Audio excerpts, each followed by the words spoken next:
समझ लो कि 75% बढ़ गया है। बढ़ गया है। हाँ, 25 से 75 हो गया है, क्योंकि उसमें अपन दूसरे आसपास वालों को मालूम आसपास पड़ता है। वालों को भी मालूम होता है। मेरा भाई भी है, वो हम मतलब वैज्ञानिक तरीके से ड्रिप लगा के करते हैं।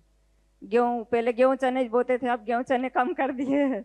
नई चीज क्या जो अभी क्या बोया है? अभी टमाटर लगे हुए खरीफ में हैं, क्या बोया है? अभी सोयाबीन भी बोया है, सोयाबीन बोया है। मक्का भी बोई है। फिर अपने अब मक्का सरकार खरीद लेती है एमएसपी पर, हाँ, मालूम है आपको? हाँ खरीदते हैं ना। कौन खरीदता है? हम मंडी पहुंचाते हैं सर। हैं? मंडी में भेजते हैं और सोसाइटी में भी पहुंचाते मंडी को मत भेजिए आप, दो संस्था हाँ। है भारत सरकार की। जी ऐप पर आपका रजिस्ट्रेशन करा दीजिए। जी।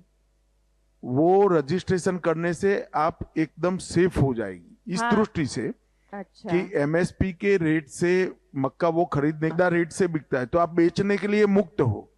मंडी में रेट गिर जाएगा तो भारत सरकार उसी रेट से खरीद लेंगे, सीधे खरीदेंगे। हाँ, आपको हाँ। कोई चिंता करने की जरूरत नहीं।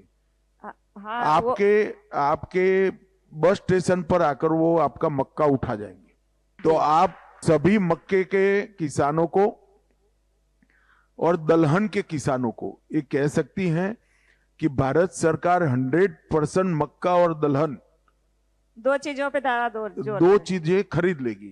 खरीद। और वो तभी खरीदेगी जब आप वो ऐप पर रजिस्टर कर लोगे। रजिस्ट्रेशन करवाएंगे। और अगर मक्के का रेट ज्यादा हो गया बाजार में तो आप बाजार में बेच दो, आपका कोई दोष नहीं है। कम हो गया है तो सरकार खरीद लेगी। आप मेरी बात समझ रहे हैं? समझ रही सर। तो दोनों ओर से आपका ही फायदा है ना। हाँ, फायदा। कम हो गया है तो सरकार ज्यादा दाम से खरीदेगी, ज्यादा हो गया तो आपको दाम मिल दाम जाएगा। ज्यादा मिलेगा, दोनों तरफ से फायदा होगा। तो सभी लोगों ने जहां मक्का और दलहन की खेती होती है वो जगहों पर किसानों को भारत सरकार ये ऐप के साथ जोड़ने के लिए कहना चाहिए। हाँ जी। कितने लोग मेरी बात समझे हैं? क्या? कोई सुझाव नहीं है ना आपका? कोई सुझाव है? सुझाव सर, अभी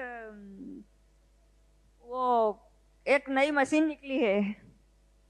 अपने जैसे तो जैसे अपन खरीद सकते हैं, पर जैसे किसान कोई थोड़े गरीब है तो उनके लिए वो फायदेमंद। कभी मैंने सर को बोला है सोसाइटी में कि अगर आप मंगवा दो तो वो सब्सिडी मिलती है। हाथ से चलाने की मशीन, मक्का लगाने की मजदूरी बहुत ज्यादा हो गई, मजदूर मिलते नहीं अभी, तो बहुत परेशान होते हैं इंसान। अभी एक नई योजना आई है हमारी। अच्छा। जो पैक्स को ट्रैक्टर मशीन, हाँ। काटने की मशीन, ये सब लेकर सभी किराए से किसानों को दे, इस प्रकार की। हाँ, और आप आपकी पैक्स का नाम लिखवा दो, हम योजना भेज देंगे उनको। अब हमारे बीच पधारी हैं पवित्रा जोशी जी, राजस्थान डूंगरपुर से, कोकापुर लैम्प से जुड़ी हैं, अपनी बात रखेंगी। मैं पवित्रा जोशी आपको सादर नमन करती हूँ और सर्वप्रथम भारत सरकार और मोदी जी तथा आपका बहुत बहुत तहे दिल से आभार व्यक्त करती हूँ कि आप भारत सरकार की वजह से आज जो त्रिभुवन सहकारी यूनिवर्सिटी का मतलब शुरू हुई है, जो कभी संभव नहीं है। जैसे कि संसद में बिल पास होता है और 90 दिनों में ही उसकी शुरुआत हो जाती है। इससे बड़ा हमारे गर्व का दिन और कोई हो ही नहीं सकता। सर, मैं आपको बहुत बहुत धन्यवाद देना चाहती हूँ तथा मैं आपसे मतलब ज़्यादा कुछ नहीं कहना है, लेकिन हमारे डूंगरपुर डिस्ट्रिक्ट जो टीएसपी एरिया के नाम से है और ऐसे ज़िले में भी सहकार की भावना से, सहकार के सहयोग से लैंप्स खुले हैं। जो पहले 50 थे अब 150 हो चुके हैं और आपके सहयोग से ये जो आगे बढ़ रही है सहकार की भावना से, हमारे जो प्रचार प्रसार ज़्यादा हो रहा है, उसके लिए मैं भी आपको धन्यवाद करना चाहूँगी। समिति के माध्यम से जो हमारे छोटे छोटे कृषक है, हमारे वहाँ बड़ी खेती नहीं है, लेकिन उनको भी समय समय पर खाद, बीज एवं जो लोन उपलब्ध कराया जाता है वो लैंप्सों के माध्यम से होता है। हम चाहेंगे कि इस की प्रगति और आगे बढ़े और मैं आपसे निवेदन करना चाहूँगी। कितने मेंबर है आपके लैंप्स में? मेरे लैंप्स में 558 किसान फैमिली है। हाँ, फैमिली है। इसमें एक फैमिली के दो ऐसे नहीं है? नहीं, एक फैमिली के दो तो नहीं है। 558 हाँ, फैमिली है। फैमिली है। आपकी जिम्मेदारी क्या है लैंप्स में? मैं डायरेक्टर हूँ सर, और डायरेक्टर एक ही है। साल हुआ है हमारी लैंप्स नई खुली है। पहले मंडप लैंप्स में था, अभी इनका पार्ट 2 हुआ है। हमने लैंप्स में समूह बनाए और समूह के माध्यम से छोटे छोटे मतलब जैसे सिलाई प्रशिक्षण है, बंदेज प्रशिक्षण है, ऐसे महिला को किए और महिला उसमें एक्टिव भी हुई और अपनी अपनी दुकानें खोल के। ट्राइबल डेवलपमेंट कॉरपोरेशन के जितने भी योजनाएं हैं जी और टाइफाइड की, ये सारी आपके लैंप्स को मालूम है? जी मालूम है सर। उसका उपयोग भी करती हैं? हाँ, उपयोग भी करते हैं। कितने लाभार्थी होंगे अंदाजन? अभी तक महिलाओं में तो 35 महिलाएं हैं। 35 महिलाएं 35 महिलाएं जो अपना रोजगार खुद स्वयं करती हैं और बचत भी करती हैं। चलो अच्छी बात है। धन्यवाद। और अब आमंत्रित करते हैं मध्य प्रदेश के सलामतपुर पैक से कुंवर सिंह डांगी जी को। माननीय मंत्री जी और यहाँ पर बैठे सभी को मेरा जय श्री श्याम।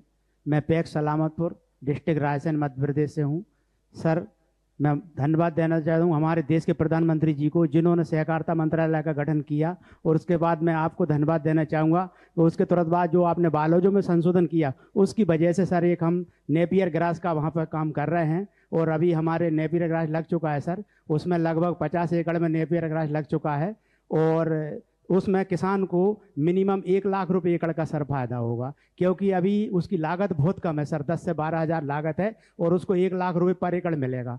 तो अभी यहाँ पे 50 एकड़ में लग चुका है। मशरूम वर्ल्ड कंपनी से हमारा टाइप हुआ है और ये जब संभव हो पाए जब आपने बायोलॉज में जो संशोधन किया है। और मेरी पैक सर 2050 मेंबर हैं और मेरी जो टर्नओवर है 9 करोड़ 35 लाख का है सर। इसके कितने लोग आए हैं? जरा हाथ ऊपर करो तो भी। आप सभी के बायलॉज में संशोधन हो चुका है? पक्का? ये बायलॉज आपके पैक्स को कभी वीक नहीं होने देंगे, ढेर सारी संभावनाएं खोलते हैं। और मेरा आपसे आग्रह है कि आपकी पैक्स का डिस्ट्रिक्ट कोऑपरेटिव बैंक का जो इंस्पेक्टर होगा, इससे एक बार ये समझ लीजिए कि बायलॉज के अंतर्गत आप क्या क्या कर सकते हैं। उनकी पूरे देश भर के डिस्ट्रिक्ट कोऑपरेटिव बैंक के इंस्पेक्टर्स की ट्रेनिंग हो चुकी है।